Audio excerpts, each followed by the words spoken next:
Exercício 1 tem a ver com topologia de rede. Enquanto topologia de rede, todos os dispositivos estão conectados a um único ponto central, switch ou hub, de forma que a falha desse equipamento derruba toda a comunicação. Ok.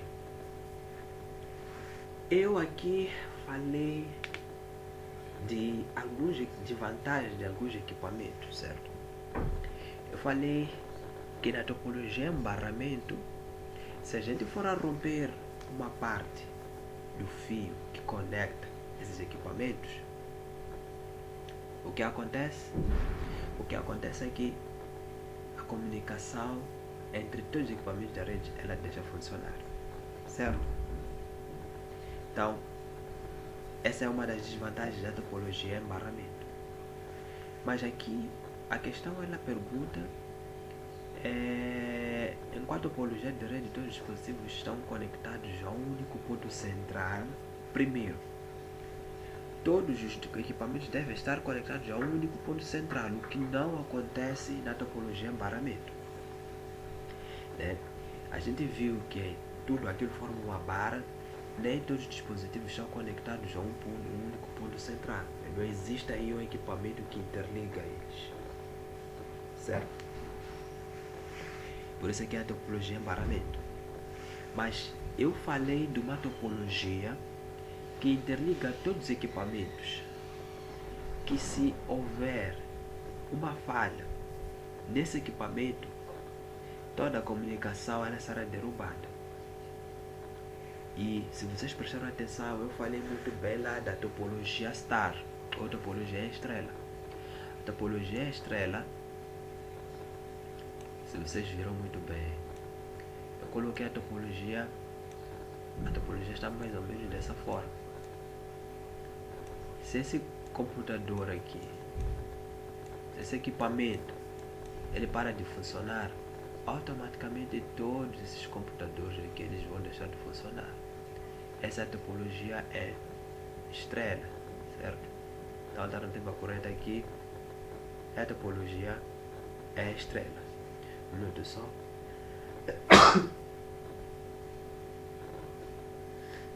Perdão aí. Então a alternativa correta é a alternativa C.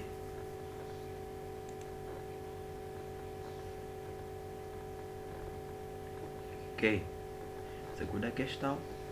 Qual camada do modelo OSI é responsável pelo roteamento de pacotes entre redes diferentes, utilizando o endereço IP para determinar o melhor caminho? Ou seja, qual camada do modelo OSI é responsável pelo roteamento?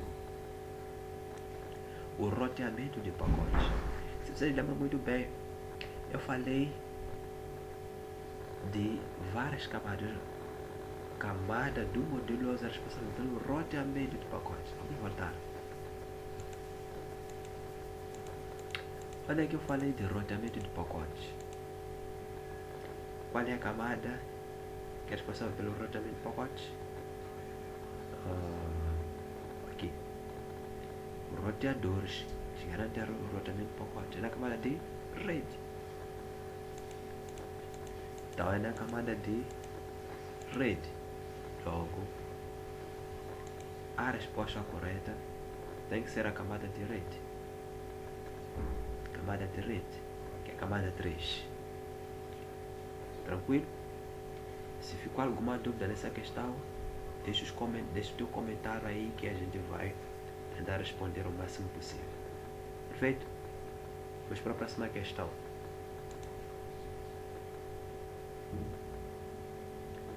O protocolo 6AM ACD Carrier 6 Smooth Access with Collision Detection, utilizado na Ethernet, define que ao detectar uma colisão, o dispositivo deve, lembra, o CD, que é o controle de acesso ao meio, Carrier 6 Multiply Access, que é o controle de acesso, no caso collision detection, detecção de colisões, né? Esse protocolo nós vimos muito bem quando nós estamos a falar da arquitetura internet, que ele é responsável por garantir o tratamento da detecção de colisões através do controle de acesso ao meio. Quando nós pretendemos enviar um dado e encontramos um meio, nós primeiro procuramos saber se esse meio está livre. Conforme nós vimos lá, esse meio está livre. Se esse meio estiver livre, a gente avança. Se este meio tiver colisões, existe um tempo que nós vamos ter que aguardar. Esse tempo é aleatório. Ele é definido pelo protocolo. O que é protocolo? Protocolo são as regras que ele dita para poder transmitir um dado ou não, para poder permitir com que uma informação trafegue ou não, para que algo aconteça ou não. Então o protocolo, esse protocolo, ele aleatoriamente vai definir um tempo aleatório que esse dado vai ter que esperar para poder retornar, para poder retransmitir o dado que estava a ser enviado, que por algum momento teve que aguardar porque existiram lá algumas colisões, certo? Então, a alternativa que nós vamos encontrar deve permitir que a gente analise ou que a gente encontre uma resposta que nos dê algo similar ao que nós acabamos de analisar agora, que é o tempo que nós vamos esperar para a gente poder retransmitir. Esse tempo nós chamamos de bake-off, vimos aqui na aula teórica. Então, aguardar um tempo aleatório é a linha C. Aguardar um tempo aleatório, que nós chamamos de bake-off, antes de retransmitir. Ou seja, antes de a gente voltar a enviar esse dado, nós devemos aguardar o tempo. Depois de um tempo, esse dado é liberado e vamos retransmitir novamente. Isso será feito N vezes até que as colisões elas sejam tratadas. Enquanto as colisões elas não forem tratadas, nós vamos ter que aguardar um tempo aleatório. E esse tempo aleatório que a gente vai decidir é o protocolo de acesso ao meio, certo? E depois de isso vamos retransmitir os dados, certo? Vamos para a próxima questão. Qual dispositivo de rede opera na camada 2 do modelo OSI, encaminhando quadros ou frames com base na tabela de endereços MAC, criando domínios de colisão separados para cada porta? Que dispositivo é esse? Primeiramente, camada 2 do modelo OSI. Qual é essa camada? Se vocês lembram muito bem, nós vimos que a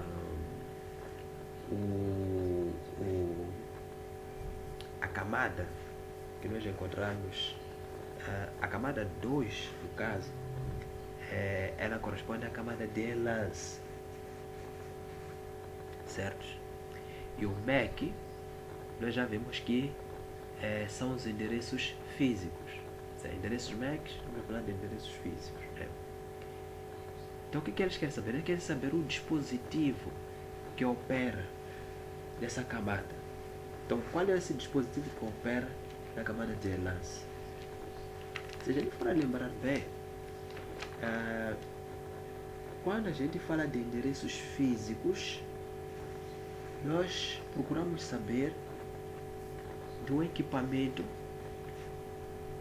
que não vai atribuir endereços aos equipamentos, mas um equipamento que não vai fornecer os endereços, porque esses endereços Mac, ele já vem com os equipamentos.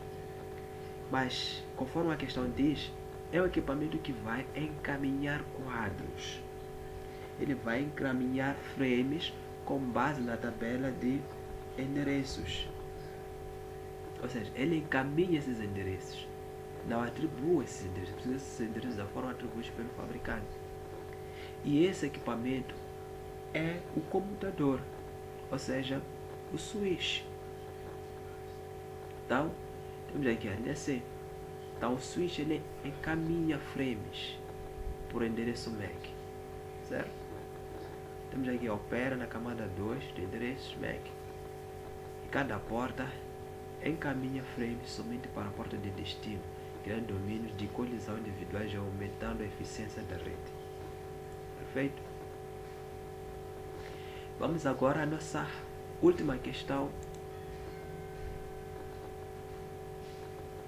Caraca, vou responder bem. Vocês estão a ver essa alternativa marcada? Poxa vida, não poderiam ver. Mas ok. O administrador de redes configura o endereço IP. Deixa eu mostrar tudo enunciado. Vocês já estão a ver a alternativa correta. Não deviam ver a alternativa correta. Mas ok. Mas também não vai fazer sentido só ver a alternativa correta e não entender o que está acontecendo. Por isso é que é importante explicar isso. Então, o administrador de redes configura o endereço IP. Esse endereço é um servidor. Quantos hosts utilizáveis existem na subrede deste servidor e qual é o endereço de broadcast? Perfeito? Vamos lá. Bom, esse já é um exercício prático, né? É um exercício que tem a ver com o endereçamento IPv4. Então aqui nós já devemos trabalhar, meus caros. A primeira informação que nós temos é que o administrador ele configurou o dispositivo, ele configura o endereço IP correspondente a... Caraca, por que está assim? Ok, está melhor. Temos aqui 192.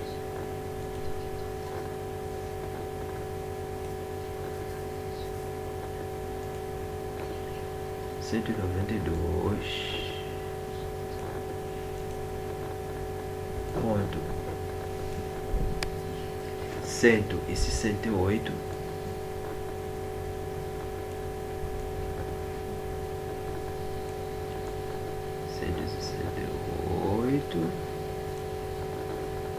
Caraca, o meu 8 tá feio aqui.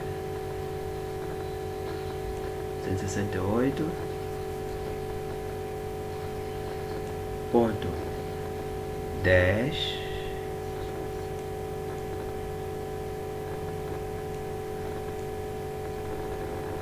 ponto 50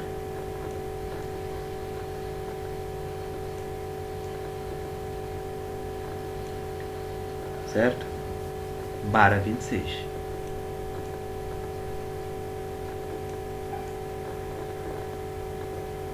Certo? E eles querem saber o número de hosts utilizáveis. Bom, por se tratar de um endereço do tipo IPv4, o que isso significa? Significa que aqui nós vamos ter primeiro, esse 26 o que significa? Esse 26 ele significa que nós temos 26. Significa que nós temos 26 bits. Temos aqui 26 bits.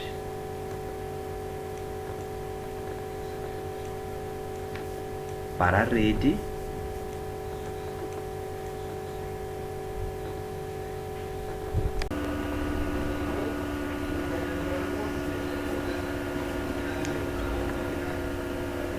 Hello, hello, hello.